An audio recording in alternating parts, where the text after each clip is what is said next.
like your eyes, you look away when you pretend not to care. I like the dimples on the corners of the smile that you wear.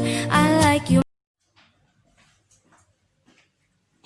Assalamualaikum warahmatullahi wabarakatuh. Waalaikumsalam warahmatullahi wabarakatuh. Selamat pagi anak-anak. Pagi, Bu. Gimana kabarnya hari ini? Baik. Sebelum kita memulai pelajaran di pagi hari ini, marilah kita berdoa menurut kepercayaan masing-masing. Ketua kelasnya Rara dipimpin doanya. Berdoa mulai. Bismillahirrahmanirrahim. Bu guru absen dulu ya. Rara, Hadir, Bu. Dinda, Hadir. berangkat semua ya.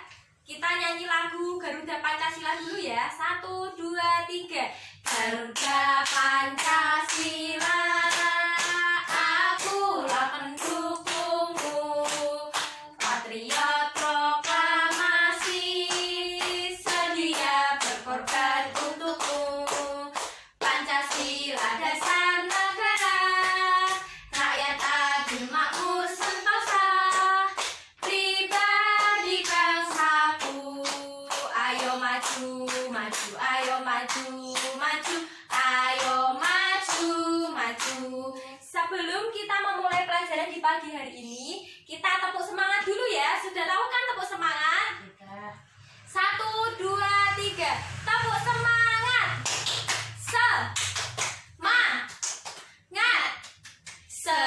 Semangat ya. Hari ini kita akan belajar mengenai tema 7, subtema 1, pembelajaran 1 mengenai kebersamaan di rumah. Nih, Bu Guru mempunyai gambar anak-anak. Di sini ada gambar keluarga Siti. Keluarga Siti sedang apa anak-anak? Membersihkan lingkungan. Ya benar, membersihkan lingkungan rumah. Ayah Siti sedang membersihkan selokan, Ibu Siti sedang menyapu. Siti dan Ali sedang memberikan makan ayam. Kalian pernah tidak bersama keluarga kalian membersihkan lingkungan rumah kalian? Pernah.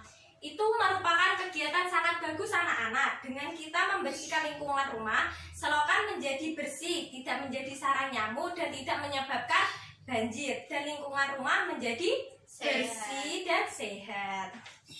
Yang selanjutnya anak-anak, nih Bu Guru mempunyai gambar ini. Ayah Siti suka mendongeng. Siti dan Ali suka mendengarkan dongeng yang disampaikan ayah. Kalian suka mendengarkan dongeng atau tidak? Suka, Bu. Ya, pintar sekali. Nih Bu Guru mempunyai contoh dongeng anak-anak. Nih, ada gambar apa? Tikus dan ular. Nih Bu Guru mempunyai contoh dongeng kecerdikan menumbuhkan kebaikan. Siapa yang mau maju membaca dongeng ini anak-anak? Ayo Rara maju. Dibaca ya.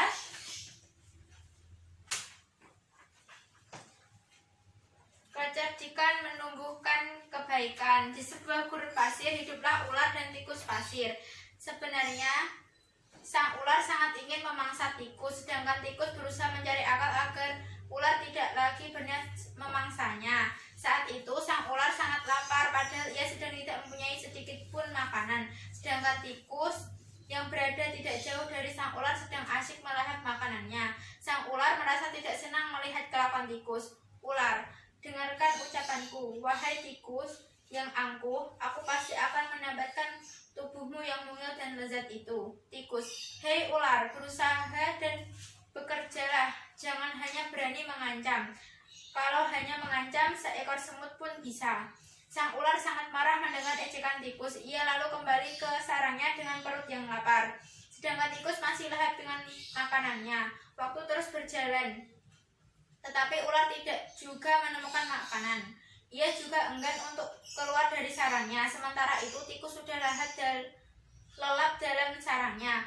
Ular yang masih dalam keadaan lapar segera mengendap-endap mendekati seekor tikus meski ia masih sangat kesal terhadap tikus. Dan kini ular telah berada di sisi tikus yang sedang tidur pulas. Ular, hei tikus, aku sudah berada di sebelahmu dan siap untuk menyantapmu. Tikus segera terbangun dari tidurnya. Sambil berpura-pura menguap, ia mulai memutar otak agar bisa lolos dari cengkraman sang ular. Tunggu dulu ular sahabatku. Kalau kau ingin memakanku, kau harus berpikir dulu. Kita hanya berdua di sini, tidak ada hewan lain. Jika kau memakanku, maka kau akan sendiri. Kau tidak akan mempunyai teman yang dapat mengajak mencari makan. Kalau begitu, kau tidak akan makan dan akhirnya kau akan mati. Sejenak sang ular terdiam. Ia mencoba merenungkan nasihat tikus. Ular, jadi kita tidak bisa hidup sendiri. Tikus, tentu. Bukanlah kita bisa berteman dan tentunya kita dapat mencari makan bersama. Bukanlah itu lebih menyenangkan daripada nantinya setelah kau memakanku, kau hanya akan hidup sendiri. Ular mengangguk tanda mengerti. Ular, baiklah kalau begitu maafkan aku. Tikus pun memaafkan ular, mereka tersenyum bahagia kemudian beranjak mencari makanan bersama-sama. Ya, terima kasih. Tepuk tangan untuk Rara.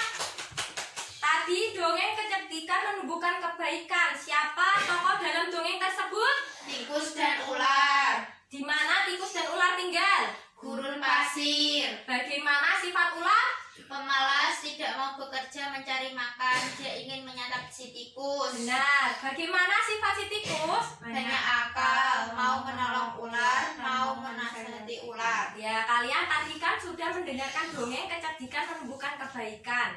Dongeng sendiri yaitu cerita yang belum diketahui kebenarannya. Contoh dari dongeng salah satunya yaitu fabel. Fabel adalah tokoh dalam dongengnya yaitu hewan ataupun binatang. Ciri-ciri fabel, tokohnya itu menggunakan hewan ataupun binatang. Dalam cerita dongeng tersebut, ini contohnya yaitu dongeng tikus dan ular. Tokohnya adalah tikus dan ular. Yang kedua, ciri-ciri fabel, tokohnya itu memiliki karakter dan sifat seperti manusia anak-anak. Contoh dongeng ular dan tikus tadi, seolah-olah ular dan tikus itu berbicara, selayaknya bisa bicara kayaknya manusia. Ya. Yang ketiga, memiliki alur cerita anak-anak. Dan yang keempat, memiliki pesan-pesan kebaikan di dalam ceritanya. Contoh dongeng ular dan tikus itu memiliki pesan-pesan anak-anak.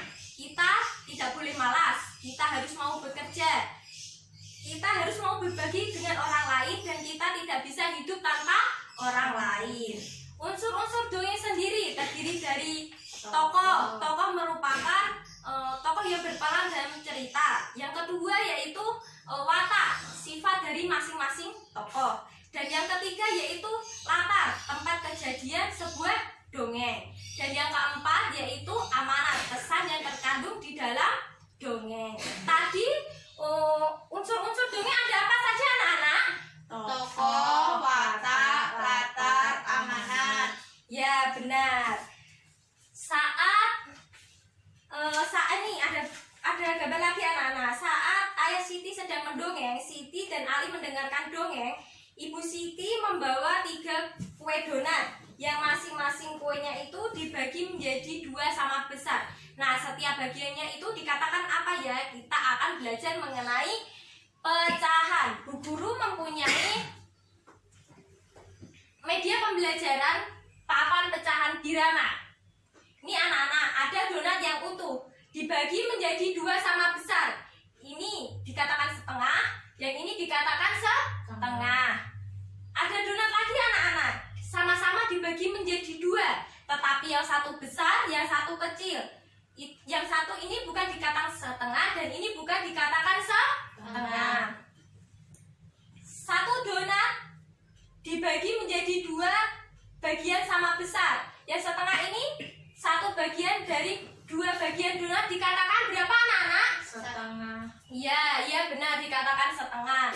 Untuk mendapatkan setengah, kita harus membagi donat menjadi 2 bagian sama besar. Ya, nih, arsirlah setengah bagian dari gambar berikut ini. Nih, Bu Guru mempunyai contoh gambar yang sudah diarsir menjadi pecahan setengah.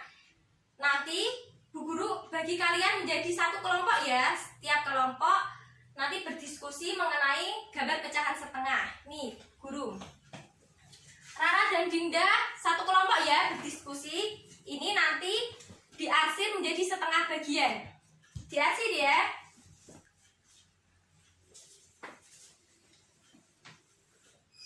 Ada kesulitan? Caranya seperti ini kan, tinggal diarsir. Iya, diarsir setengahnya saja, setengah bagiannya saja. Nanti kalau sudah selesai ditempelkan ya anak-anak. Iya, Bu. Sudah selesai anak-anak? Udah, Bu. Ayo siapa yang maju? Tidak maju? Ditempelkan ya? Semua, Bu. Ya semua.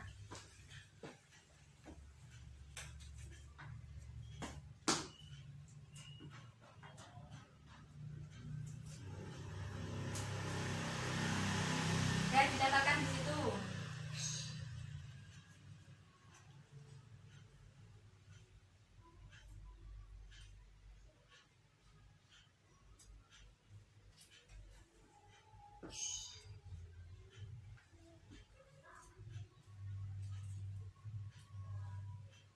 Sudah, Bu. Terima kasih Mbak Dinda. Beri tepuk tangan untuk Mbak Dinda. Kita cocokkan ya anak-anak. Ini merupakan gambar setengah atau tidak? Iya. Ya benar. Ini merupakan gambar setengah atau tidak? Iya. Ya benar. Ini merupakan gambar setengah atau tidak? Iya. Ya benar. Kalian sudah paham mengenai pecahan setengah kan? Sudah. Ya. Di dekat rumah Siti terdapat pos penjagaan anak-anak. Di sana terdapat kentongan. Kita bisa membuat bunyi kentongan bervariasi. Bunyi yang teratur dan berulang itu disebut birama. Dan kita itu harus bisa membedakan mana bunyi yang kuat dan mana bunyi yang lemah. Nih, Bu Guru mempunyai contoh gambar anak-anak. Ada orang yang memukul meja, bunyinya duk, dan orang yang bertepuk tangan, bunyinya prok. Nanti kalian praktekkan ya. Bunyi orang yang memukul meja dan orang yang bertepuk tangan, mana bunyi yang terkuat? Bunyi orang yang memukul meja lebih kuat dari orang yang bertepuk tangan. Untuk gambar yang kedua anak-anak, orang yang memukul kentongan bunyinya tong, dan orang yang memukul tongkat kayu bunyinya tek. Dari kedua gambar ini mana yang bunyinya lebih kuat? Tong. Bunyi tong. Benar anak-anak, orang yang memukul kentongan lebih kuat dari orang yang memukul tongkat kayu. Ada yang ditanyakan? Tidak, Bu. Sebelum Bu Guru tutup, nanti LKS-nya dikerjakan ya. Iya. Karena waktunya sudah tidak cukup, itu dibuat PR. Sebelum Bu Guru tutup, tadi kita belajar mengenai apa anak-anak? Dongeng pecahan setengah, kuat lemahnya bunyi. Ya. Tadi dongeng, unsur-unsur dongeng ada apa saja? Tokoh, watak, latar, dan amanat. amanat. Ya benar. Kalau pecahan setengah tadi misalnya donat harus dibagi menjadi 2 sama besar untuk mendapatkan pecahan setengah. Dan yang ketiga belajar mengenai kuat lemahnya bunyi. Ya. Ketua kelasnya dipimpin doanya. Berdoa mulai. Alhamdulillahirabbil alamin. Sekian pembelajaran di pagi hari ini. Itu tadi PR-nya dikerjakan ya. Ya. Wassalamualaikum warahmatullahi